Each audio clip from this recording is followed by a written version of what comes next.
है पग पग पर तेरी छाप छिपी, हो कहाँ अमर तुम मतवाले, कहीं रक्त गिरा कहीं शीश कटे, फिर भी ना डिगे तुम हटवाले।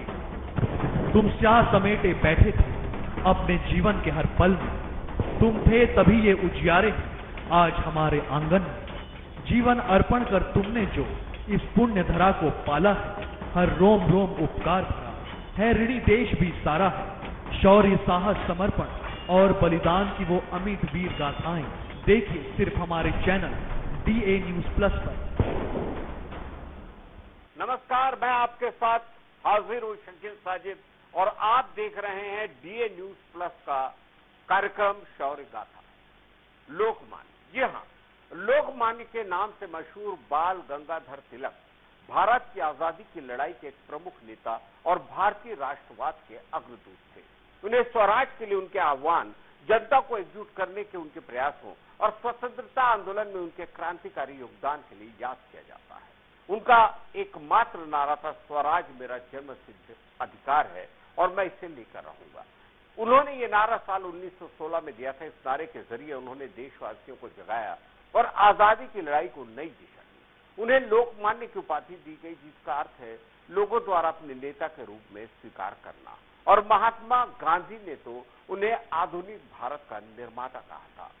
तिलक दादा भाई नौरोजी को अपना राजनीतिक गुरु मानते थे। इसके अलावा वे गणेश वासुदेव जोशी और स्वामी विवेकानंद जी को भी अपना गुरु मानते थे। तो आइए आज हम आपको अपने विशेष कार्यक्रम शौर्य गाथा में बताते हैं अदम्य साहसी और केसरी जैसे समाचार पत्र के सूत्रधार बाल गंगाधर तिलक के जीवन से जुड़ी खास बातें शौर्य गाथा। केशव गंगाधर तिलक का जन्म 23 जुलाई 1856 को वर्तमान महाराष्ट्र यानी तत्कालीन बॉम्बे प्रेसिडेंसी के रत्नागिरी जिले में एक मराठी हिंदू चित्पावन ब्राह्मण परिवार में हुआ था। उनका पैतृक गांव चिखली था। उनके पिता गंगाधर तिलक एक स्कूल शिक्षक और संस्कृत के विद्वान थे, जिनकी मृत्यु तब हुई जब तिलक महज 16 साल के थे। तिलक का विवाह उनके पिता की मृत्यु के कुछ महीने पहले 1871 में तापीबाई से हुआ था। शादी के बाद उनका नाम बदलकर सत्यभामा बाई रख दिया गया। उन्होंने 1877 में डेक्कन कॉलेज पुणे से प्रथम श्रेणी में गणित और कला स्नातक में डिग्री हासिल की। उन्होंने अपनी MA की पढ़ाई बीच में छोड़कर LLB की पढ़ाई शुरू की। बाद में नए स्कूल में सहकर्मियों से वैचारिक मतभेद के कारण वे अलग हो गए और पत्रकार बन गए। तिलक सार्वजनिक मामलों में सक्रिय रूप से भाग लेते थे। उनका कहना था कि धर्म और व्यवहारिक जीवन अलग अलग नहीं है। असली भावना यह है केवल अपने लिए काम करने के बजाय देश को अपना परिवार बनाओ। इसके आगे का कदम मानवता की सेवा करना है और उससे अगला कदम ईश्वर की सेवा करना। विष्णु शास्त्री चिपलूणकर से प्रेरित होकर तिलक ने 1880 में गोपाल गणेश अगरकर और महादेव बल्लाल नाम जोशी सहित अपने कुछ कॉलेज मित्रों के साथ मिलकर माध्यमिक शिक्षा के लिए न्यू इंग्लिश स्कूल की स्थापना की। उनका लक्ष्य भारत के युवाओं के लिए शिक्षा की गुणवत्ता में सुधार करना था। स्कूल की सफलता ने उन्हें 1884 में डेक्कन एजुकेशन सोसाइटी की स्थापना करने के लिए प्रेरित किया, ताकि शिक्षा की एक नई प्रणाली बनाई जा सके, जिससे युवाओं को भारतीय संस्कृति पर जोर देने के माध्यम से राष्ट्रवादी विचारों को सिखाया जाए। सोसाइटी ने 1885 में उच्चतर माध्यमिक अध्ययन के लिए फर्ग्यूसन कॉलेज की स्थापना की। तिलक ने फर्ग्यूसन कॉलेज में गणित पढ़ाया। 1890 में तिलक ने अधिक खुले तौर पर राजनीतिक कार्य के लिए डेक्कन एजुकेशन सोसाइटी छोड़ दी। उन्होंने धार्मिक और संस्कृत पुनरुत्थान का जोर देकर स्वतंत्रता की दिशा में एक जन आंदोलन शुरू किया। तिलक का राजनीतिक जीवन काफी लंबा था, जिसमें वे ब्रिटिश औपनिवेशिक शासन से भारतीय स्वायत्तता के लिए आंदोलन करते रहे। गांधी जी से पहले वे सबसे अधिक प्रसिद्ध भारतीय राजनेता थे। अपने महाराष्ट्रीय यान समकालीन गोखले के विपरीत तिलक को एक उग्र राष्ट्रवादी लेकिन सामाजिक रूढ़िवादी नेता माना जाता था। उन्हें कई बार जेल भेजा गया, जिसमें मॉन्डले में लंबा कारावास भी शामिल है। अपने राजनीतिक जीवन में एक समय पर ब्रिटिश लेखक सर वैलेंटाइन चिरोल ने उन्हें भारतीय शांति के जनक बताया था। तिलक 1890 में भारतीय राष्ट्रीय कांग्रेस में शामिल हुए। उन्होंने इसके उदारवादी रवैये का विरोध किया, विशेषकर स्वशासन की लड़ाई के प्रति। वह उस समय के सबसे प्रमुख उग्रवादियों में से थे। वास्तव में यह 1905 से 1907 का स्वदेशी आंदोलन था, जिसके परिणाम स्वरूप भारतीय राष्ट्रीय कांग्रेस के भीतर दो गुटों का उदय हुआ, जिसमें उदारवादी और गर्मपंथी का गठन हुआ था। 1896 के अंत में ब्यूबोनिक प्लेग बम्बई में से पुणे तक फैल गया था और जनवरी 1897 तक यह महामारी के स्तर तक पहुंच गया था। इस आपात स्थिति से निपटने के लिए ब्रिटिश भारतीय सेना को बुलाया गया और प्लेग को रोकने के लिए सख्त कदम उठाए गए, जिसमें निजी घरों में जबरन प्रवेश की अनुमति थी। घर के रहने वालों की जांच, अस्पताल और संगरोध शिविरों की निकासी, व्यक्तिगत सामान को हटाना और नष्ट करना और मरीजों को शहर में प्रवेश करने या शहर से बाहर जाने से रोका जाना शामिल था। मई के अंत तक महामारी नियंत्रण में आ गई थी। महामारी को रोकने के लिए अपनाए गए उपायों से भारतीय जनता में व्यापक गुस्सा पैदा हुआ। तिलक ने अपने समाचार पत्र केसरी मराठी में एक भड़काऊ लेख प्रकाशित कर इस मुद्दे को उठाया था। हिंदू धर्म ग्रंथ भगवत गीता का हवाला देते हुए उन्होंने कहा कि किसी भी व्यक्ति पर कोई दोष नहीं लगाया जा सकता। बिना किसी इनाम के किसी अत्याचारी को मारने के बारे में किसने सोचा है। इसके बाद 22 जून 1897 को कमिश्नर रैंड और एक अन्य ब्रिटिश अधिकारी लेफ्टिनेंट आयस्टर की चाकीफर बंधुओं और उनके अन्य सहयोगी ने गोली मार के हत्या कर दी। बारबरा और थॉमस आर मेटकॉफ के अनुसार तिलक ने लगभग निश्चित रूप से अपराधियों की पहचान छुपाई थी। तिलक पर हत्या के लिए उकसाने का आरोप लगाया गया और उन्हें 18 महीने के कारावास की सजा सुनाई गई। जब वे वर्तमान मुंबई की जेल से बाहर आए तो उन्हें शहीद और राष्ट्रीय नायक के रूप में सम्मानित किया गया। उन्होंने अपने सहयोगी काका बापिस्ता द्वारा गढ़ा गया एक नया नारा अपनाया, स्वराज मेरा जन्म सिद्धांत है और मैं इसे लेकर रहूंगा। बंगाल विभाजन के बाद, जो कि राष्ट्रवादी आंदोलन को कमजोर करने के लिए लॉर्ड कर्जन द्वारा निर्धारित एक रणनीति थी, तिलक ने स्वदेशी आंदोलन और बहिष्कार आंदोलन को प्रोत्साहित किया। इस आंदोलन में विदेशी वस्तुओं का बहिष्कार और उनका उपयोग करने वाले किसी भी भारतीय का सामाजिक बहिष्कार करना शामिल था। स्वदेशी आंदोलन में देश में उत्पादित वस्तुओं का उपयोग करना शामिल था। एक बार जब विदेशी वस्तुओं का बहिष्कार कर दिया गया तो एक खालीपन पैदा हो गया, जिसे भारत में ही उन वस्तुओं का उत्पादन करके भरना पड़ा। तिलक ने कहा, स्वदेशी और बहिष्कार आंदोलन एक ही सिक्के के दो पहलू थे। तिलक ने गोपाल कृष्ण गोखले की उदारवादी विचारों का विरोध किया और बंगाल में उनके साथी भारतीय राष्ट्रवादी बिपिन चंद्र पाल और पंजाब में लाला लाजपत राय ने उनका समर्थन किया। तो यही कारण था कि उन्हें लाल बाल पाल त्रिमूर्ति कहा जाने लगा। 1907 में कांग्रेस पार्टी का वार्षिक अधिवेशन गुजरात के सूरत में आयोजित किया गया। नई कांग्रेस अध्यक्ष के चयन को लेकर पार्टी के उदारवादी और कट्टरपंथी वर्गों के बीच विवाद छिड़ गया था। पार्टी तिलक, पाल और लाला लाजपत राय के नेतृत्व वाले एक उदारवादी गुट और एक उदारवादी गुट में विभाजित हो गई। अरविंदो घोष, वी.ओ. चिदम्बरम पिल्लई जैसे राष्ट्रवादी तिलक के समर्थक थे।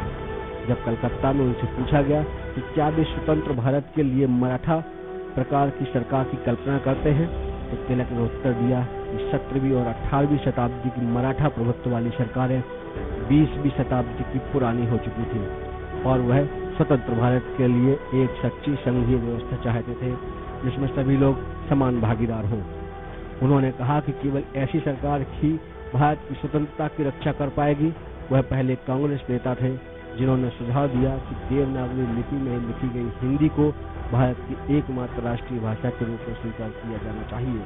अपने जीवन काल के दौरान अन्य राजनीतिक मामलों के अलावा तिलक पर ब्रिटिश भारतीय सरकार द्वारा राजद्रोह के आरोप में 3 बार मुकदमा चलाया गया। 1897 में तिलक को राज के विरुद्ध असंतोष का प्रचार करने के लिए 18 महीने की जेल की सजा सुनाई गई थी। 1909 में उन पर पुनः राजद्रोह सहित भारतीय और अंग्रेजों के बीच जातीय शत्रुता भड़काने का आरोप लगाया गया। बम्बई के वकील मोहम्मद अली जिन्ना तिलक के बचाव में पेश हुए, लेकिन एक विवादास्पद फैसले में उन्हें बर्मा में 6 साल की जेल की सजा सुनाई गई।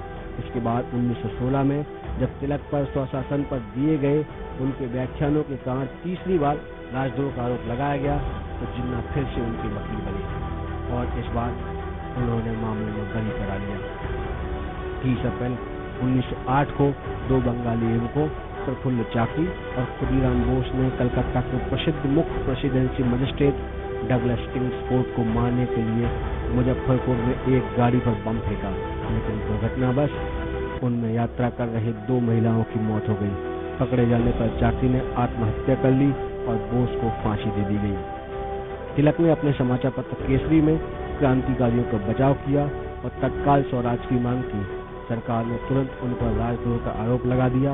मुकदमे के समापन पर एक विशेष जूरी ने 7-2 के बहुमत से उन्हें दोषी करार ठहराया, जिसके बाद न्यायाधीश दिनसा डी डावर ने उन्हें मांडले बर्मा में 6 साल की जेल और 1000 रुपये जुर्माना लगाया। हालांकि इस मामले में मोहम्मद अली जिन्ना उनके वकील थे। न्यायमूर्ति डावर के फैसले की प्रेस में भारी आलोचना हुई और इसे ब्रिटिश न्यायिक प्रणाली की निष्पक्षता पर हमला के रूप में देखा गया। न्यायमूर्ति डावर स्वयं 1897 में तिलक के पहले राजद्रोह मामले में उनके पक्ष में पेश हुए थे और सजा सुनाते समय न्यायाधीश ने तिलक के आचरण की तीखी आलोचना की थी। उन्होंने न्यायिक संयम को हटा दिया, जिसे कुछ हद तक जूरी को दिए गए अपने निर्देश में देखा जा सकता है। उन्होंने लेखों की निंदा करते हुए कहा कि वे देशद्रोह से भरे हुए हैं, हिंसा का उपदेश देते हैं और हत्याओं के बारे में अनुमोदन पूर्वक बातें करते हैं। भारत में बम के आगमन का स्वागत इसी तरह करते हैं, मानो वह भारत में किसी अच्छे उद्देश्य से आया हो। तिलक को मांडले जेल में मधुमेह की बीमारी हो गई। जेल में बिताए एक सामान्य कष्टों और इस बीमारी का वे सुस्त हो चले थे और तब 16 जून 1914 को उन्हें रिहा किया गया। उस वर्ष अगस्त में जब प्रथम विश्व युद्ध शुरू हुआ तो तिलक ने राजा सम्राट जॉर्ज पंचम को अपना समर्थन देने के लिए केवल भेजा और युद्ध प्रयासों के लिए नए सैनिकों की खोज में अपने भाषण का प्रयोग किया। उन्होंने भारतीय परिषद अधिनियम का स्वागत किया, जिसे मिंटो मार्ले सुधार के नाम से जाना जाता है, जिसे मई 1909 में ब्रिटिश संसद द्वारा पारित किया गया था। इसे शासकों और शासितों के बीच विश्वास की उल्लेखनीय वृद्धि कहा गया है। तिलक ने मोहनदास गांधी को यानी महात्मा गांधी के पूर्ण अहिंसा के विचारों को त्यागने और हर तरह से स्वराज प्राप्त करने का प्रयास करने के लिए राजी करने की कोशिश की। यद्यपि गांधी जी स्वशासन प्राप्त करने के साधनों पर तिलक से पूरी तरह सहमत नहीं थे और सत्याग्रह के अपने समर्थन पर अडिग थे। उन्होंने तिलक की देश के प्रति सेवाओं और दृढ़ विश्वास की सराहना की। तिलक द्वारा वैलेंटाइन चिरोल के खिलाफ दीवानी मुकदमा हारने और वित्तीय नुकसान उठाने के बाद गांधी जी ने भारतीयों से तिलक पर्स फंड में योगदान देने का आह्वान किया था, जिसे तिलक द्वारा किए गए खर्चों को पूरा करने के लिए शुरू किया गया था। तिलक ने 1916 से 1918 के GS खारपड़े और एनी बेसेंट के साथ मिलकर Akhil Bharatiya home rule league की स्थापना में मदद की। उदारवादी कट्टरपंथी गुटों को पुनः एकजुट करने के कई वर्षों के प्रयास के बाद उन्होंने हार मान ली और होम रूल लीग पर ध्यान केंद्रित किया, जो स्वशासन चाहता था। तिलक ने स्वशासन आंदोलन में शामिल होने के लिए किसानों और स्थानीय लोगों के समर्थन मांगने के लिए गांव-गांव की यात्राएं की। तिलक रूसी क्रांति से बहुत प्रभावित थे और व्लादिमीर लेनिन के प्रति अपनी प्रशंसा व्यक्त करते थे। अप्रैल 1916 के लीग के 14वें सदस्य थे और 1917 तक इसकी सदस्यता लगभग 32,000 हो गई थी। तिलक ने महाराष्ट्र, मध्य प्रांत और कर्नाटक और वराल क्षेत्र में होम रूल लीग की शुरुआत की, जबकि बेसेंट की लीग शेष भारत में सक्रिय थी। अगस्त 1920 को एक कट्टर स्वतंत्रता सेनानी और भारतीय राष्ट्रीय कांग्रेस के सदस्य लोकमान्य बाल गंगाधर तिलक की बॉम्बे, जो अब मुंबई है, के सरदार गृह में दिल का दौरा पड़ने से मृत्यु हो गई। तिलक के पुत्र श्रीधर तिलक ने 1920 के दशक के अंत में दलित नेता डॉक्टर अम्बेडकर के साथ मिलकर अश्य प्रश्नता उन्मूलन के लिए अभियान चलाया। दोनों बहुजातीय समानता संघ के नेता थे। वे अपने दर्शन और सामाजिक सुधार से प्रेरित हुए और उच्च जाति के आधिपत्य से छुटकारा पाने के तरीकों पर उनसे बातचीत और चर्चा की। अपने उदार और तर्कसंगत विचारों के श्रीधर तिलक को तत्कालीन महाराष्ट्र क्षेत्र में रूढ़िवादियों द्वारा काफी उत्पीड़न का सामना करना पड़ा, जिसे बर्दाश्त न कर पाने के कारण उन्होंने 25 मई 1928 को आत्महत्या कर ली। इससे पहले उन्होंने 3 सुसाइड नोट भेजे, एक पुणे के कलेक्टर को, दूसरा समाचार पत्रों को और तीसरा डॉक्टर भीमराव अम्बेडकर।